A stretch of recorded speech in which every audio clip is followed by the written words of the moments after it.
Guys, alam niyo ba kung saan galing ang pangalan ng bread na to? Pan Burikat.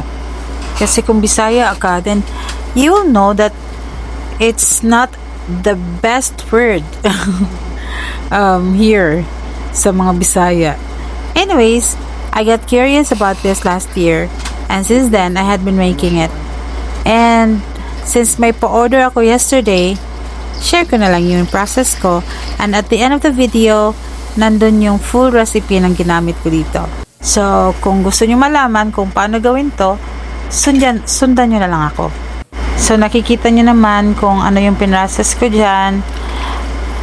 Nag-start ako sa filling. Ang ginawa ko is, ginawa ko muna yung filling bago yung main dough niya. So, sundan nyo lang yan para wala kayong makaligtaan.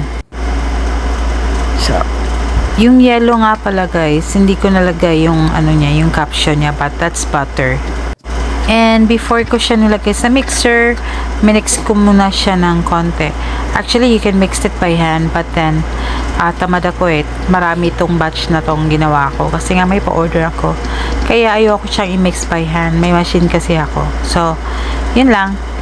Pero if you're really curious and you wanna learn how to make this, just you can use your hands in doing this bread. Ako lang kasi ayoko maging messy yung hands ko, kaya I'm just using a machine. So pagkatapos mong gawin yung filling, iset aside mo lang yan sa isang tabi. Napaka pink.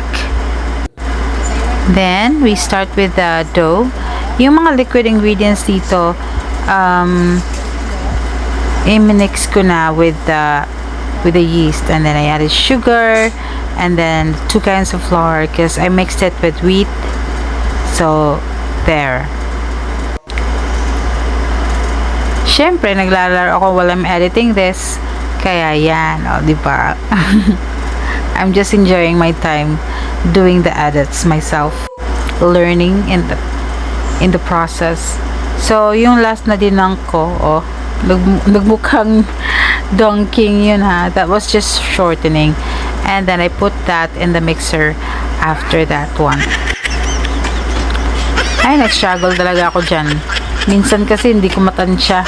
Tapos ang bigat pa. Kaya, yun. I normally make a lot of breads almost every other day. But then, yung assistant ko ang naglalagay nito dito sa mixer kasi nga mabigat siya. So, ipaprocess ko lang to guys through a mixer. Saglit lang naman yan. Tapos, pag ready na yung dough after you resting it for at least 30 minutes, you roll it na. Ganyan lang siya.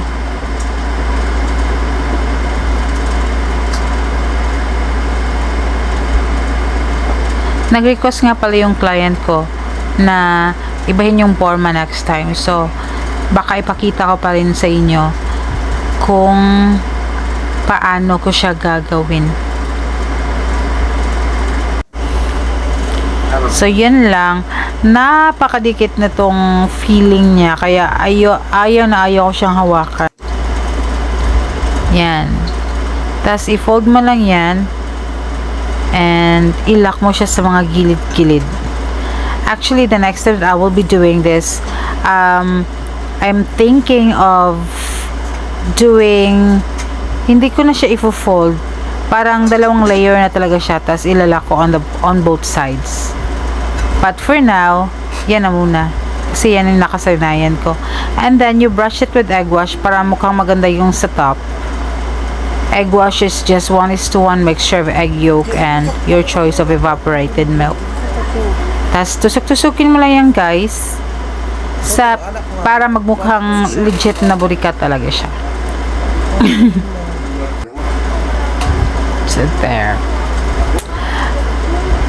Ang very unforgettable na burikat during our years is yung naaalala ko yung very basa yung gitna na yung red part niya. So, yun talaga yung trademark ng panburikat ng Cebu. Since sinabi ko nga, diba, may pa-order ako nito ngayon. Kaya marami ang batch na to. So, yan, guys.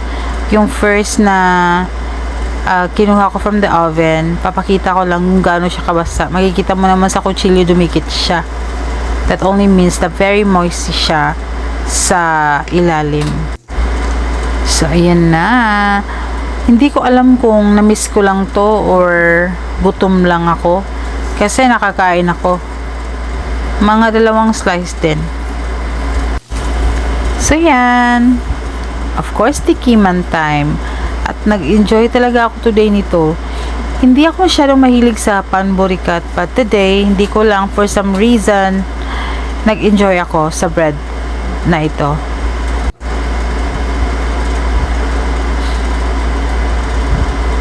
O, diba? And I always believe that everything's better. I mean, food is better when shared. So, kaya shinare ko rin sa sa assistant ko yan. O, diba? Ito yung assistant ko na burikatin. So, there you go, guys. Ito yung full ingredients. I mean, full recipe ng ginawa kong bread. Thank you so much for watching. Till the next video. See you in the next one. Bye!